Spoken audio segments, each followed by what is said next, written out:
face à l'extrémisme.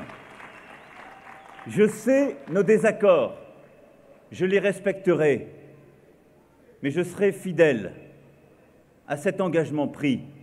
Je protégerai la République.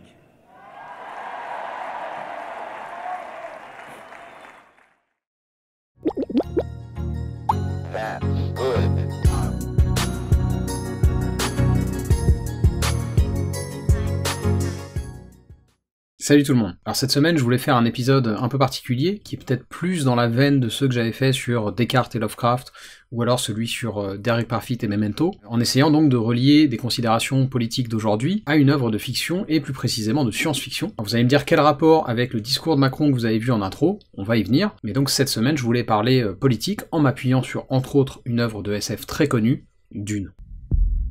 My planet Arrakis is so beautiful when the sun is low. Rolling over the sands, you can see spice in the air.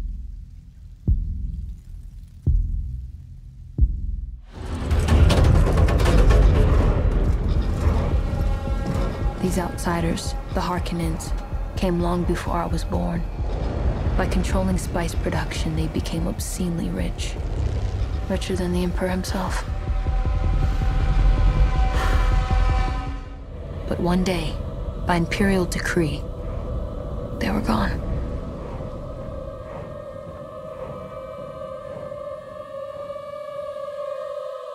Why did the Emperor choose this path? And who will our next oppressors be?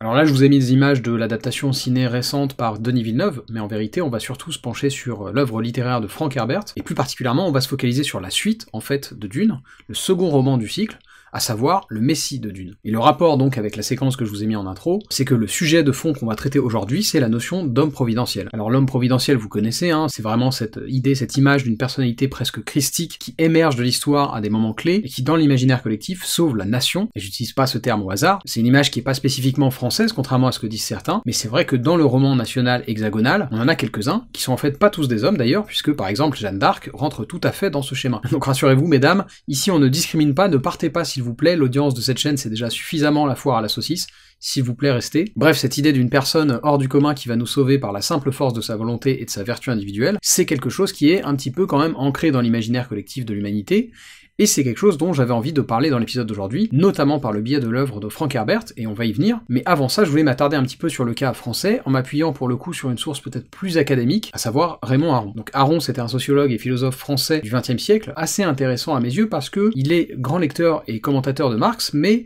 côté libéral. Et donc évidemment il se place un petit peu à l'extérieur des grandes tendances intellectuelles de son époque, et ça lui donne à mon sens une perspective intéressante, qui est notamment visible dans son magnum opus, L'opium des intellectuels, mais dont on va pas parler aujourd'hui, ce sera pour une autre vidéo, parce qu'encore une fois cette semaine je voulais me focaliser sur la question de l'homme providentiel, et donc avant de vous parler de Dune, il me semblait intéressant de nous pencher sur les spécificités, on va dire, du français providentiel, à travers ce qu'en dit Raymond Aron. L'extrait en question est tiré d'un recueil d'articles publiés entre 1944 et 1977, je cite: le bénéficiaire de la conjoncture bonapartiste, qu'il s'appelle Louis-Napoléon, Boulanger, Pétain ou De Gaulle, qu'il soit un aventurier, un velléitaire, un vieillard ou un authentique grand homme, doit présenter une vertu propre, transcender les querelles françaises, être à la fois de droite et de gauche, unir la France d'avant et celle d'après 1789. Les Bonapartes sont et veulent être par essence des monarques issus de la Révolution. Et donc je trouve qu'ici, Raymond Aron capture assez bien l'essence, la spécificité de l'homme providentiel à la française, qui effectivement emprunte à tout un tas de traditions et d'éléments historiques, parfois assez contradictoires d'ailleurs. Et malgré ça, il essaie tant bien que mal d'en faire la synthèse. Et justement, c'est quelque chose qui est assez manifeste, je trouve, chez Macron. Alors je dis pas qu'il y arrive, hein, mais en tout cas, et en particulier lors de sa première campagne, il a vraiment joué à fond cette carte du sauveur individuel, transpartisan, le grand unificateur de la nation face à son destin. En tout cas, c'est le rôle qu'il a voulu se donner. Je veux aussi ce soir avoir un mot pour les Français qui ont voté pour moi sans avoir nos idées. Vous vous êtes engagés et je sais qu'il ne s'agit pas là d'un blanc-seing. Je veux avoir un mot pour les Français qui ont voté simplement pour défendre la République. face à l'extrémisme. Je sais nos désaccords, je les respecterai, mais je serai fidèle à cet engagement pris.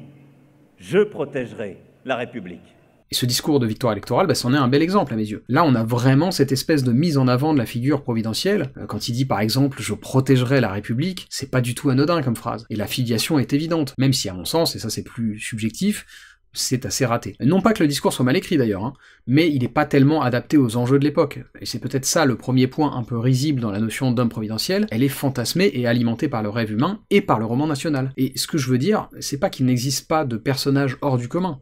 Ce que je veux dire, c'est qu'ils sont aussi déifiés par l'histoire, et que forcément les personnages du présent paraissent un petit peu rabougris en comparaison, notamment d'un point de vue conjoncturel. Encore une fois, les enjeux d'aujourd'hui ne sont pas les enjeux de la fin du XVIIIe siècle ou du milieu du XXe. Puis au-delà de ça, les dirigeants d'aujourd'hui n'ont pas toujours les moyens de leurs ambitions, si vous voyez ce que je veux dire. Mais surtout, quand bien même le contexte actuel serait catastrophique, quand bien même on pourrait le relier à l'émergence d'un De Gaulle après la capitulation française de 1940, est-ce que c'est ça qu'on veut? Et c'est une vraie question. C'est même la question centrale de cet épisode. Voulons-nous vraiment de ce paradigme hyper vertical dans lequel tout repose, plus ou moins, dans les mains d'un seul homme?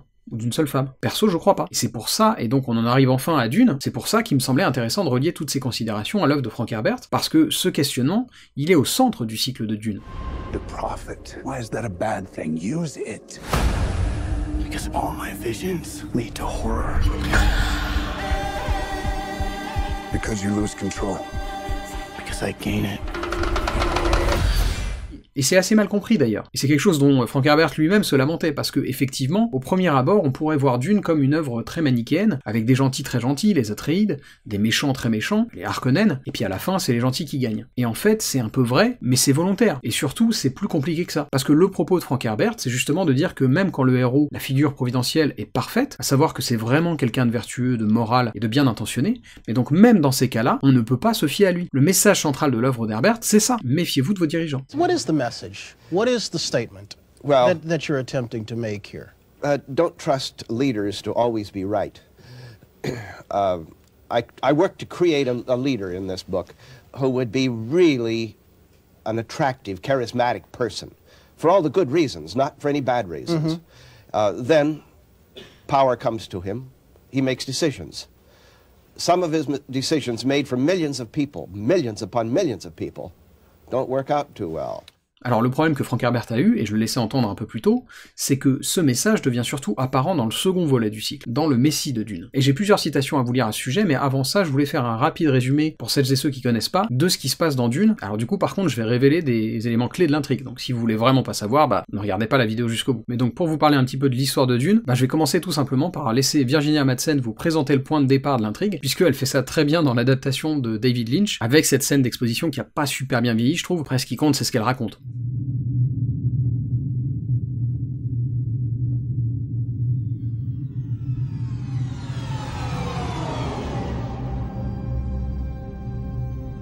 A beginning is a very delicate time.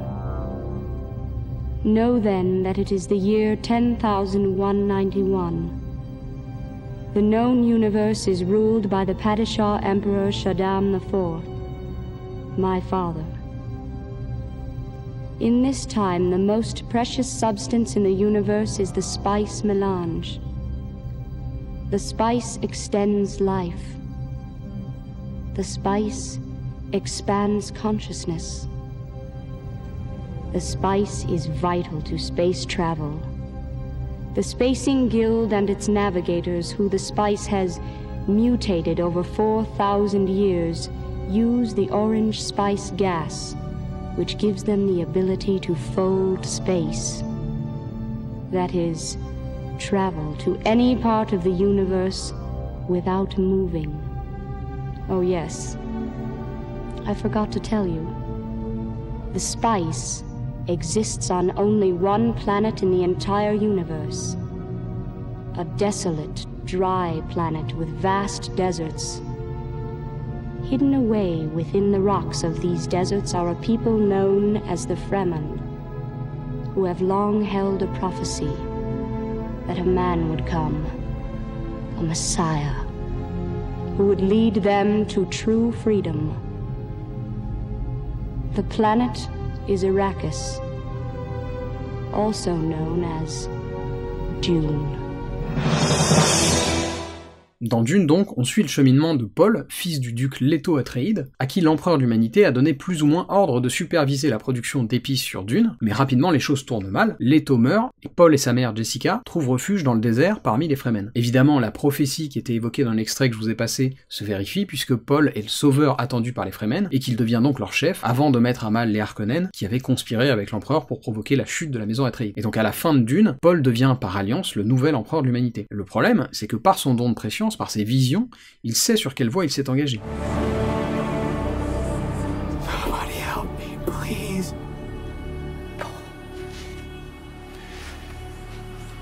It's coming. I see a holy war spreading across the universe like unquenchable fire. A warrior religion that waves the Atreides banner in my father's name. Fanatical legions worshipping at the shrine of my father's skull. A war in my name! Everyone shouting my name! Et effectivement, dans le Messie de Dune, on constate, après une ellipse plusieurs années, que malgré ses grandes valeurs morales, malgré sa bonté manifeste, Paul n'a pas pu empêcher que sa quête pour l'émancipation des Fremen et pour rendre justice à son père occasionne des choses terribles. Et j'ai un extrait, alors c'est un peu fourni, mais du Messie de Dune à vous lire à ce sujet, vous allez voir que ça pose bien les choses. Je cite.